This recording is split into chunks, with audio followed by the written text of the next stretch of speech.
All right, let's talk about something. Something a lot of us know deep down, but maybe don't have a name for. We're going to get into the real cost of being the strong one. You know who you are, right? I mean, does this sound like you? You're the person everyone calls when everything's going sideways. You're the one with the answers, or at the very least, you're the one who's going to figure it out for them. You're basically the human scaffolding for your friends, your family, maybe even your entire workplace. And you hold it all up. So well, in fact, that a lot of the time, nobody, and maybe not even you, realizes just how heavy that weight has actually gotten. But here's the big question, the one that kind of hangs in the air after you've fixed everything for everybody else. Who holds you? That silence when you finally put the phone down, that's what we're going to talk about today. The real weight of being that strong. Okay, so first things first, we have to actually put a name to this feeling, because it's usually the thing we don't talk about. And listen, this goes way beyond just being tired. It's more like a slow erosion, you know? The kind that happens when you're just constantly giving. And what's so important to get is that these symptoms, they're sneaky. They disguise themselves as other things. Like that exhaustion, that's not just a didn't get enough sleep tired. It's a bone-deep weariness from all that emotional labor. Or how about that little flicker of resentment? You probably feel guilty about it, right? But it's actually a huge red flag. It's a vital sign. Then there's the numbness, the feeling disconnected, just going through the motions. And maybe the toughest one of all, you're there for everyone, but you become completely inaccessible to yourself. You get to a point where if someone asks how you are, you honestly don't even know anymore. So how do we even get to this point? Well, to figure that out, we have to look at one of the main coping mechanisms we build. And here's the tricky part. The outside world usually praises this thing, but trust me, it comes at a price. We're talking about the mask of control. And this right here, this shows the huge gap between what people see and what's really going on. On the surface, you look like you've got it all together. Responsible, mature, super organized. But underneath all that, for so many of us, it's a reaction to pure terror, to emotional chaos, to a history of things feeling unsafe or unsafe. It's not just that you like being organized, it's that you feel like you desperately need it to survive. And there's a name for this, actually. It's called hypercontrol. Think of it like a lesson your nervous system learned the hard way after dealing with way too much chaos. It starts to believe this one thing. If I don't control everything, something awful is going to happen. And the craziest part is that belief can stick around for years, long after the actual danger has passed. So what does this actually look like in real life?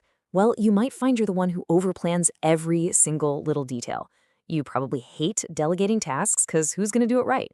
And you know that feeling, that flash of total irritation when plans suddenly change? That's not you just being rigid. That's your internal alarm system going off because it's learned to equate certainty with safety. And this really gets to the painful truth of it all. It's a total paradox. The exact same strategy that saved you back then, the thing that helped you build a life out of chaos, can end up becoming its own kind of prison. It keeps you safe from surprises, sure, but it also locks you out of some of the best parts of life, like real connection, spontaneity, and just true, deep rest. Okay, so that's the first coping mechanism. Let's talk about the second one. If hypercontrol is all about managing the world around you, this next one is about managing the world inside of you. Let's call it the armor of always having to be right. You know this feeling, when needing to be right isn't just about the facts anymore. It's about everything. Suddenly, every single conversation can feel like a high-stakes battle. Someone offers a simple correction and it doesn't feel like helpful info, it feels like they're attacking you. A friend has a different opinion and it feels like they're rejecting you as a person. It stops being a discussion and starts being a desperate defense of your own worth. And this is so important to understand. This isn't just about being arrogant or a know-it-all, it's a defense mechanism. It's your ego putting on armor. See, when your sense of self feels a little shaky, a little fragile, being right is the one thing that makes you feel solid, stable, and worthy. That's why you argue so hard or over-explain everything. You're not really defending the topic, you're defending your very identity. I love this, because it just boils it all down, doesn't it? A mind that's on the defense is always trying to prove something. It's like you're constantly on stage. But a mind that's genuinely at peace, it gets to ask a much simpler, much more powerful question. Okay, what's actually going on here? It can just listen. It can be curious. It doesn't have to be in fight mode all the time. And maybe this is what real maturity is all about. Not about getting to a point where you're always right, but getting to a point where your sense of self is strong enough, resilient enough to handle being wrong, to be corrected, to just be a perfectly imperfect human being. That's where the real peace is found. All right, let's bring this all back to where we started this whole conversation. This leads us to the third big piece of the puzzle. And honestly, it might be the most exhausting one of all. It's what happens when your entire sense of who you are gets tangled up in being a helper. Yeah, there's actually a clinical term for this. It's called compassion fatigue, and it means exactly what it sounds like. It's the high cost of caring so much. It's what happens when your own system gets so flooded with other people's stress and other people's pain that it just overloads. It starts to shut down. And not because you're a bad person. It's pure self-preservation. And this is what it actually feels like on the inside. It's that wave of guilt that hits you when all you want is one night to yourself. It's that flicker of resentment you feel and then feel terrible about towards the very people you love helping. It's that deep, deep feeling of wanting to just disappear, to turn off your phone and not be responsible for anyone's feelings for a little while. Sound familiar? And this is why it is so incredibly hard to stop the cycle. Because for the strong one, helping isn't just something you do. It becomes who you are. It's your identity. Maybe somewhere along the way, you learned that your value is tied to how useful you are to others. So when you even think about setting a boundary, it doesn't feel like healthy self-care. It feels like a betrayal. Okay, so we've laid it all out. What in the world do we do with all this information? Well, this is the part where we pivot.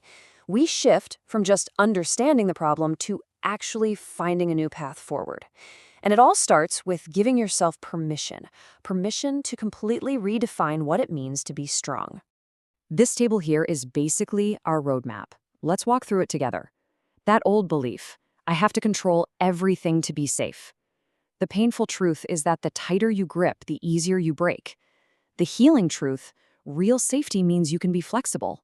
Okay, next one. I have to be right to be worthy. We know now that defending that position all the time just makes peace impossible. The healing truth is that your identity is strong enough to survive being imperfect. And the big one, my worth comes from how useful I am. The heartbreaking reality is that constantly giving without ever getting filled back up just leads to burnout. So here's the truth you need to hear. Your compassion is not measured by how exhausted you are. I really want you to let that one sink in. You do not have to shatter yourself to prove you have a good heart. Your strength is not meant to be a garbage can for everyone else's pain. Your goodness is just in you. It doesn't need to be proven by how much you're willing to sacrifice. It really is that simple, and at the same time, that profound. So I'm just going to say it. You are allowed to rest. You're allowed to say no. You're allowed to need help yourself. You are absolutely 100% allowed to put your phone on silent and just be. So I'm going to leave you with a question to chew on. And look, this doesn't have to be some huge life-altering thing. It can be tiny.